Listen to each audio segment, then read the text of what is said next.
everyone, my name's Brian Davis of the new YouTube channel Landy Off-Road. We're based in Dubai, United Arab Emirates, and we're focusing on LR3, LR4, or for viewers in Australia, South Africa and the UK, Discovery 3 and Discovery 4. These are great vehicles, and we've decided that we're going to buy an LR3 and an LR4 as test vehicles and see how much it costs to get them back into good condition and see how reliable they are and see how we can do it cost effectively, because in many parts of the world, including Dubai, it can cost an absolute small fortune to run these vehicles because people get taken advantage of by garages. So we're going to show you some of the pitfalls and the cheapest way to maintain your vehicle and have it in tip-top condition. This is the first vehicle we've bought. It's a LR3, aka Discovery 3, and we purchased it for 10,000 dirhams, which is approximately 2,000 British pounds. You'll see the conversions in dollars and pounds on the screen now. This was first advertised for 30,000 dirhams. Lady driver, excellently maintained. Unfortunately, it was not. I use a garage called AAA, who are absolutely first class at doing inspections, and this is some of the things they came up with on the inspection. Rear AC blower noisy, steering rack oil leaking, all the bushes need replacing, there's damage on the tie rod ends, the bearings, rear bearings need replacing, the brake pads, the brake discs need fully replacing. As you'll see, there's roof lining damage, there's some leaks in the engine from the seals and the sumps, wheel nuts are damaged, the air suspension needs changing, rear propeller shaft needs changing just because the boot's gone, but you have to change the whole shaft. There's various covers missing, and we'll go through that right now. Let's just do a quick walk around of the exterior. The washer motors are not working, that should be a quick fix. You can see the headlights are going to need some attention, either buffing or lens replacement. That's quite easy to do. We've got some paint damage on the roof, you can see there, and that was quite common with LR3s, but again, we've got a guy who'll fix that for us and then go through the whole paintwork, and then we'll apply a paint protection system which will preserve this paint. So we're coming around. Now, I mean, this, what you can see there, you know, the guy that owned this before was an Emirates pilot, and you can tell he wasn't responsible for fixing the planes.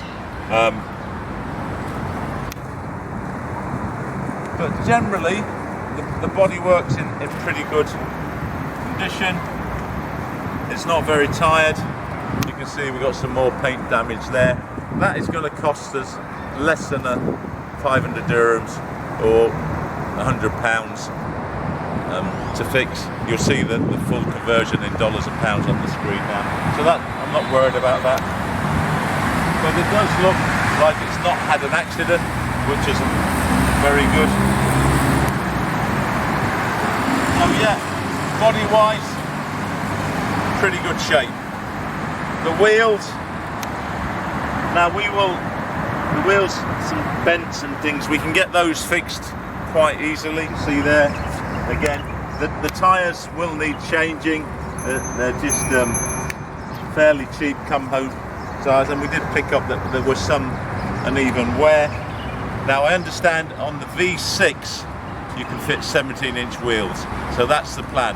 We'll be lifting the car approximately 2 inches, 50mm, and we'll be putting on 17-inch wheels.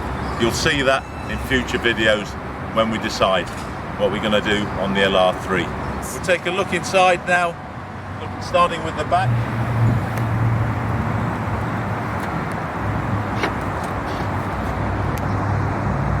So the interior is pretty good, but you can see, as is common with LR3s of this age, it is going to need a new headliner. That's a fairly easy job to do. Costs about 800 dirhams, pounds and US dollars on the screen now. But overall, as you'll see in a minute, the leather of the seats and the carpet is in good shape.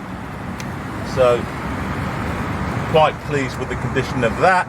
We do have a major problem with the dash, again, very common in LR3s. I'll just show you that now. In an LR3 of this age, 2009 model, something like this on the dash. And the reason for that is the compound these dashes were made of is not suitable for Middle East conditions. Now this looks terrible, but actually it's not. Well, it's going to cost about 1,200 dirhams, which is around 240 pounds. Exact conversions in pounds and dollars on the screen now. So that'll be one of the first things we do after we've done the suspension and the brakes. So we're going to do the suspension and brakes first, then get the interior done, and then we're going to look at the engine. We do need a new radiator, and then when we put a new radiator in, we'll replace the cooling pipes. We will change the timing chain because it's done nearly 190,000 kilometers.